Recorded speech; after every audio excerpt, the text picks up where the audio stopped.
Em 2020, de janeiro a outubro, 5.835 crianças e adolescentes foram vítimas de algum crime sexual. A cada dia, 19 crianças e adolescentes sofrem algum tipo de abuso sexual. A Polícia Civil de Minas Gerais divulgou na manhã de hoje um balanço com os números atuais. Veja os detalhes dos dados. Segundo as informações divulgadas pela Polícia Civil, 84,64% das vítimas são do sexo feminino, 61,9% de 12 a 17 anos e 38% crianças de 0 a 11 anos.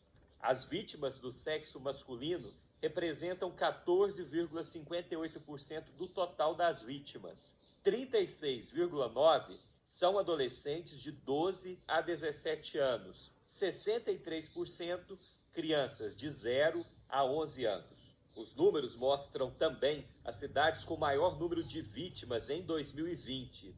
Entre elas, Belo Horizonte, com 583, Divinópolis, com 59 casos, e Araxá aparece com 41.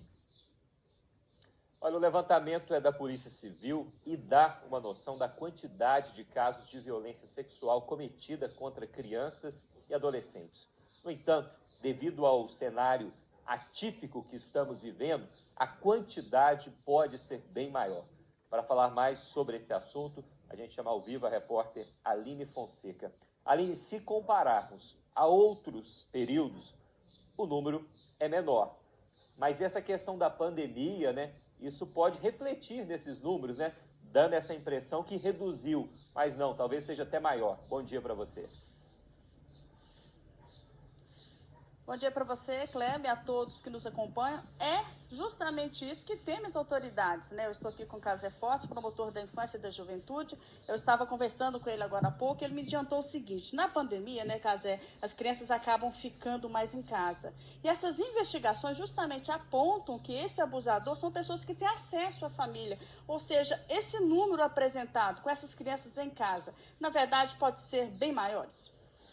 Eu acredito que a queda nos números de 2019 para 2020 é uma subnotificação, ou seja, são pessoas que deixaram de falar ou fatos que deixaram de ser revelados, porque as crianças estando mais em casa, em se tratando principalmente de criança, né, elas têm mais contato com aquela pessoa que eventualmente pode ser o abusador, estatisticamente o abusador está mais dentro de casa.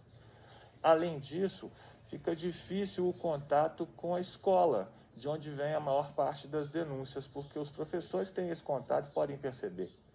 Pois é, o professor, por exemplo, quando existe essa aula aí diária, né, às vezes o professor ele percebe essa mudança no comportamento da criança, acaba conversando, percebendo algo diferente e comunicando às autoridades.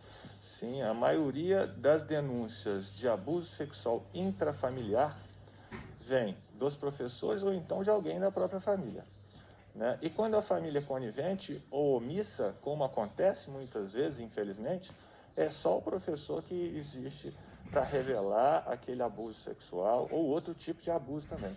Ele percebe isso no dia a dia, na aula, no comportamento, nas atitudes, às vezes nos desenhos, nas palavras.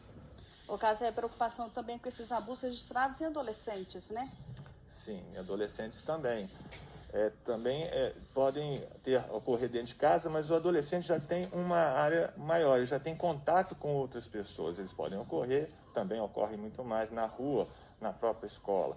Eu acredito que, no geral, nós vamos saber realmente o que aconteceu aí nesse período em que as coisas estão mais ocultas, mais para o futuro.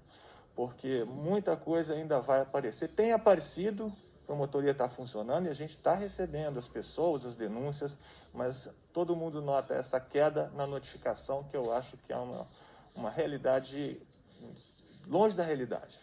Só para reforçarmos aqui, encerrarmos, Casé, os canais, né, que essas denúncias podem ser feitas. Sim, eu sempre recomendo que a melhor maneira é vá até a promotoria de justiça, vá até a delegacia de polícia e fale o que você viu, você vai ser recebido e ouvido. Mas a pessoa também pode fazer denúncia pelo Disque 100, né, pelo telefone, pelo 190, para a Polícia Militar, e pode até fazer denúncia anônima.